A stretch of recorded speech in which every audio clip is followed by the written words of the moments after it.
Ինչպես հայտնի դարձավ օրերս քննչական կոմիտեն նոր մեղադրանք է առաջադրել Գյումրիի արդեն կալանավորված քաղաքապետ Վարդան Ղուկասյանին։ Գյումրիի կալանավորված քաղաքապետ Վարդան Ղուկասյանին որ մտքերի համար են նոր մեղադրանք առաջադրել, ապրիլից եղեք, կողմնորոշվեք։ Հակակոռուպցիոն դատանի Բաքում ում էր դիմել կալանավորված քաղաքապետը մինչ կալանավորումը։ Հոկտեմբերի 25-ին քննչական կոմիտեն շաբաթ օրով հայտնի է դառնում, որ որոշում է կայացրել նոր քրեական հետապնդում հարուցել Վարդան Ղուկասյանի նկատմամբ։ Բանն այն է, որ մեկ ամիս առաջ, դեռևս 2025 թվականի սեպտեմբերի 16-ին եւ 23-ին Գյումրի քաղաքապետ Վարդան Ղուկասյանի կողմից Հայաստանի Հանրապետության հակակոռուպցիոն դատանի Բաքում Հայաստանի այլ երկրների հետ միություն կազմելու վերաբերյալ իր մտքերի համար դրանք որակելով որպես Հայաստանի Հանրապետության իշխանությունից հրաժարվելուն ուղղված հրապարակային կոչ։ Արդյունքում Հայաստանի Հանրապետության քրեական օրենսգրքի 422-րդ հոդվածի երկրորդ մասով հարուցվել է քրեական վարույթ եւ Վարդան Ղուկասյանին նոր մեղադրանք է առաջադրվել իշխանությունից հրաժարվելուն ուղղված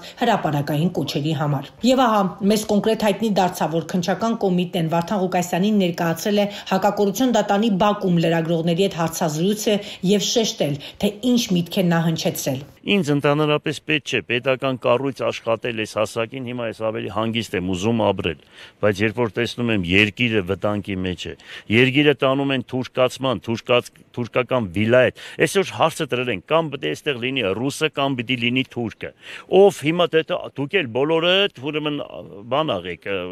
ոնց ապրիլից եղեք, էլի այդպես ասեմ ձեզ։ Հիմա կամ թուրքի կողմն եք կոնորոշվեք, կամ թուրքի կողմն եք, կամ ռուսի հետ պետք է գնաք։ Եթե նայում ես ռուսը Հայաստանին, մենք պետականություն ունենք, երկիրը կառուցում մեզ ջարդ չեն արել։ Ահա այս մտքի համար էլ նոր մեղադրանք է առաջադրվել Վարդան Ղուկասյանին։ Կհետևենք քննության ընթացքին։